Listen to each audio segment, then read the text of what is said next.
A little bit of a different setup here. Chris Schubert, producer Evan of The Lunch Break, with a breaking news video for you on the KDUS AM 1060 YouTube channel, as we finally got the results of Corbin Burnes' MRI, and it spells bad news for the Diamondbacks and their ace. Tommy John surgery is what was recommended after getting all of the opinions, and Corbin Burnes has elected to have that Tommy John surgery next week. And we get the answer. We said this on the show earlier today that we wanted to know that the known was better than the unknown and continually waiting. But now that we know, it still sucks that this team's going to be without Corbin Burnes for the rest of this year and for a decent chunk of next season. And I'll tell you, a whole bunch of questions running through my mind, producer Evan. What does it mean for the remainder of this year? What does it mean for next year? Does Corbin Burnes now opt into the rest of that 6-year deal that he signed with the Diamondbacks? Just so many different thoughts going through my mind as I hear this news. Your instant takeaways to us learning Corbin Burnes is going to be done for the remainder of the season. I think first thought is, what does it do for the rest of this year? That was my first concern. And we talked today on the show about what this rotation is going to look like in his absence. Now that we know it's for the full year, what does that mean for guys like Eduardo Rodriguez? Ryan Nelson's going to have to finish the year in this rotation and be a key piece of what this needs to be down the stretch.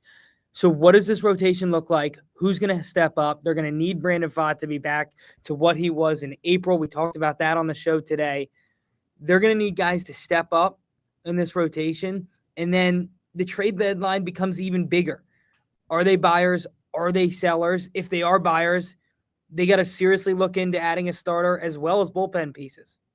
Yeah, I mean, you have a 12 to 18-month recovery for Tommy John surgery. So the earliest he gets the surgery next week, the earliest you can see him is next June. And we know that that's not how this goes, that there's a lengthy rehab process. So there's a decent chance that not only is the rest of 2025 gone, but all of 2026 is gone. I mean, best case scenario, he makes a couple of starts maybe in September next year to just complete the comeback. But really, you get peak Corbin Burnes for this ball club potentially earliest is 2027. So just a huge blow. And to your point, this now rides on the rest of this rotation. It's time for Merrill Kelly to continue to be Merrill Kelly. It's time for Zach Gallen to build off of that last start in Atlanta and be the ace of this team. I said in the offseason, Zach Gallen's an ace.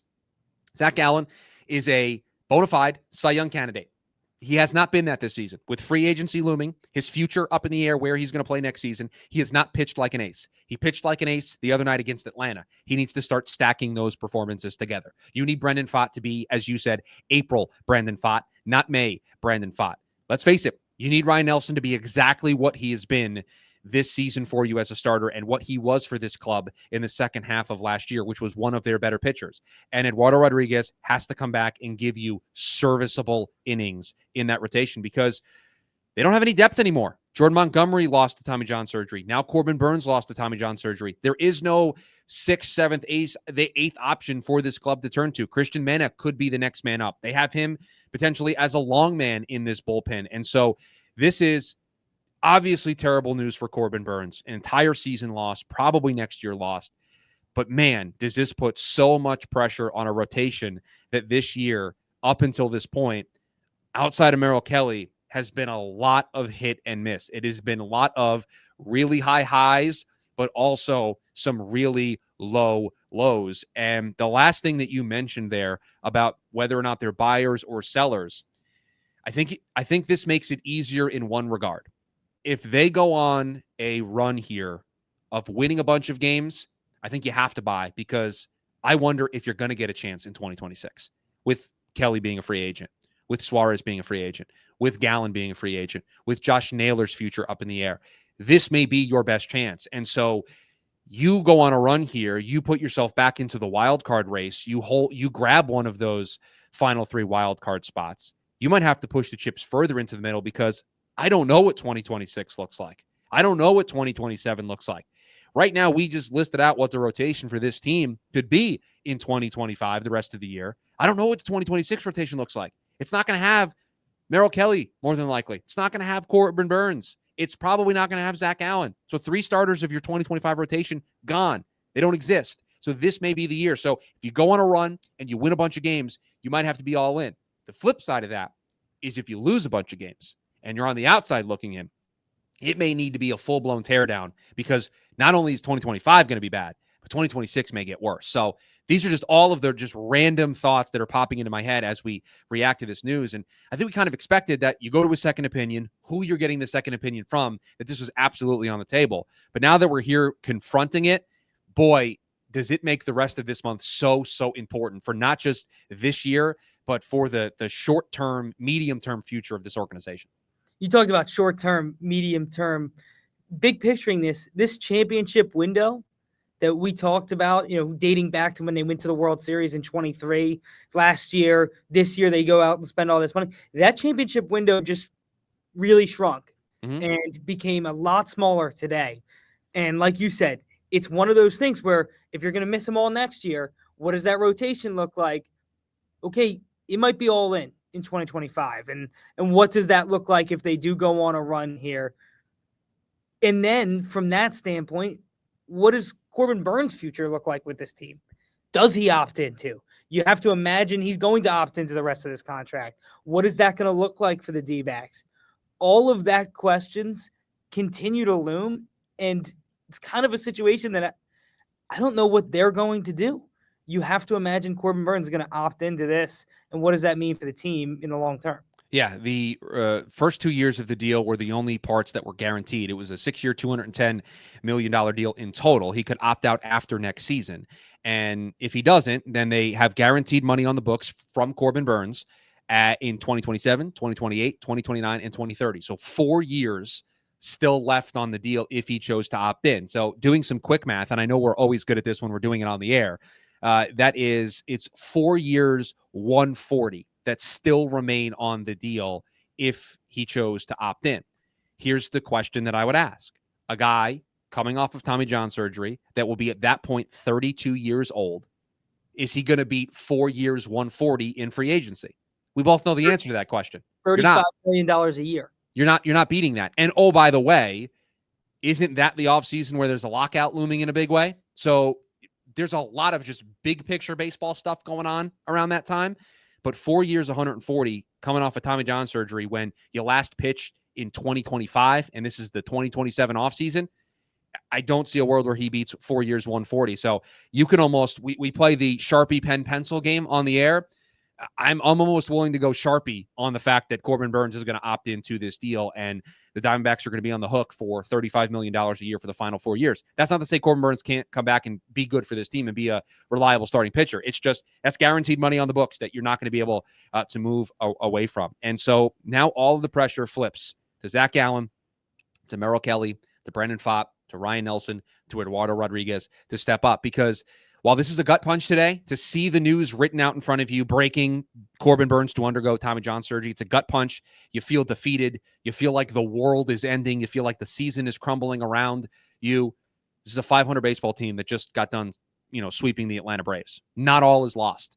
This team is still talented enough to go out there and win enough baseball games to be a playoff team. And honestly, when they signed Corbin Burnes and they had this great rotation, I think there were dreams of this team can win a World Series. There were dreams of this team could compete with the Dodgers, the Mets, the Padres, the Phillies, the top teams in the National League. I wonder now if the expectations shift to, can you just make the playoffs to make sure that you can keep the payroll at least somewhat high to try to give this another run in 2026? I wonder if it's sort of trying to kick the can down the road a little bit to keep your options open for 2026, because not to be all doom and gloom, but you don't have Burnes next year. There's some reporting out that it looks like this is going to be a longer than 12-month thing. So there's no guarantee he's back next June. It's going to be longer than that. So let's just assume he's out for all of next season. Zach Allen and Merrill Kelly are free agents. So your rotation at the start of next year is Brendan Pfaadt, Ryan Nelson, Eduardo Rodriguez.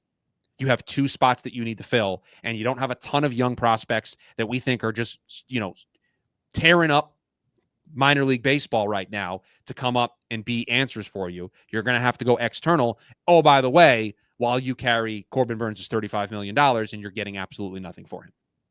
And the other question too is, if this is a 2-year thing and it is just kicking the can down the road, and what does that look like? Even if they get Corbin Burnes back in September, what is 2026 going to look like from, are they going to bring back Naylor? Are they going to try to bring back one of Kelly or Gallen? Or are they just going to let 2025 play out, see where they fall next year, and see if they can get some money off the books for when Burnes comes back in 2027? Can I spin a little optimism for everybody? I think we've been very glass half empty and being pessimistic. Let me put the optimism hat on for just a second. I'm not sure there's another GM I would want sitting in the chair for this type of situation than Mike Hazen. Like, this is where you get excited that Mike Hazen is the GM of the Arizona Diamondbacks. Like, you get amped up that, okay, he's not going to panic. He is not going to be overwhelmed by this situation. This isn't a first-time GM, who hasn't been around the block, who hasn't dealt with something like this before. Mike Hazen is a seasoned pro. He is going to know what buttons to push. He's going to know when it's time, if it is time, to pull the ripcord on this. He's also going to know when it's time to make that move to push this team over the top if they need to do so at the end of July. He is going to understand this situation perfectly. I have no doubt about that. So if the one thing that I take solace in is that, yeah, you got $35 million on the books for next season that's just going to be taken up by Corbin Burnes to not start for you. If there's anybody that I trust to make the most with less, it's Mike Hazen. Also, don't forget and don't give up on this year. 2 years ago, this team went to the World Series with a rotation without Corbin Burnes. That is eerily similar to what the rotation is going to look like at the end of this year. Shout out to you, because I think you're looking at the same tweet that I'm looking at from our good friend and constant source for the show, D-Back Stats and Info, who tweeted as we are recording this video. The D-Backs made it to the 2023 World Series with a primary rotation of Zach Allen, Merrill Kelly, Ryan Nelson, Brendan Pfaadt, Tommy Henry, and Zach Davies during the regular season. Don't cry foul yet. It is an absolute excellent point. Zach Allen, still on this team. Merrill Kelly, still on this team. Ryan Nelson, Brendan Pfaadt, still on this team. Tommy Henry is your long man out in the bullpen right now.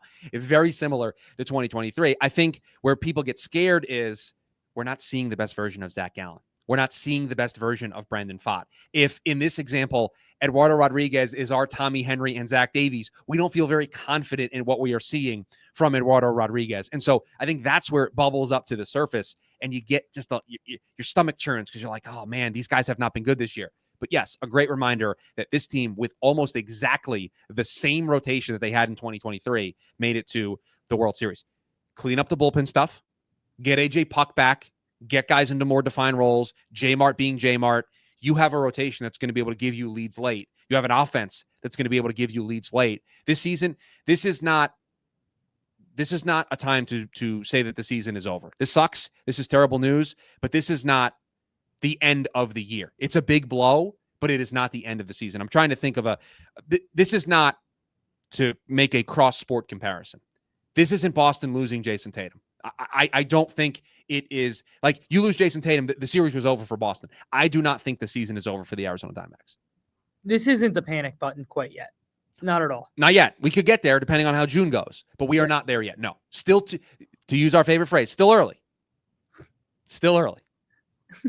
Still early enough. Still early enough. Yeah, we'll put a little amendment on there. It's still early enough for things to be okay. But yeah, this is a gut punch. It is a gut punch. You feel for everybody involved.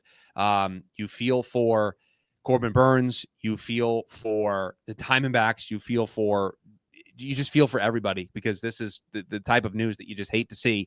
And unfortunately, you kind of knew it with the way that he reacted, with the way that he said my elbow, the way that he said it was dead. You don't react that way and you miss 2 starts. You just have a good feel for these things, watching enough baseball like I have. It just never felt like this was going to have a happy ending where he was just going to have one stint on the 15-day IL and it was going to heal up. So the rest of 2025 gone for Corbin Burnes. 2026 more than likely gone as well, as he will undergo Tommy John surgery. What's next for the Diamondbacks? Well, it is a 3-game series with Cincinnati. They have to march on. Torey Lovello is going to have to give a inspiring speech to refocus these guys, because they're feeling it too. They're feeling it. That they're upset for Corbin. They're upset for themselves. Like, they're feeling this news today as well. They have to go out there and try to turn the page and try to focus on what they can control. And what they can control is a 3-game series with the Cincinnati Reds, where I got to tell you, you win another series, you continue a hot road trip. It's going to make us feel a little bit easier about the fact that they are down Corbin Burnes for the rest of the year. Just continue to win. And listen, This is why you don't fire the manager. I've been saying it all week.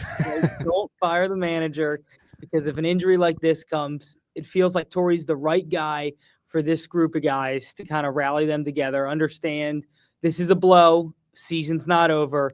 Let's go win 2 or 3 in Cincinnati. If there's one thing I've always said about you to anybody who would listen, biggest Torey Lavello defender. Yes. Producer Evan. You've always had his back. You've always been right in his corner. Always been right there for him. Something a little different for you here on the YouTube. We did a breaking news video. Normally, we would just save this for tomorrow's show, but it's Friday. We're not going to be in here until Monday. Figured by that point, there's going to be a whole bunch of other stuff to react to. So just a little special breaking news video for you here on the YouTube side of things. So if you're catching us for the first time here on YouTube, hit that subscribe button and join us during the live edition of Lunch Break 11 to 1 right here on YouTube every single day, Monday through Friday, right here on YouTube. So try to enjoy the weekend in the wake of this bad news. Try to enjoy some Diamondbacks baseball, and we'll be back on Monday to break it all down. See you, everybody.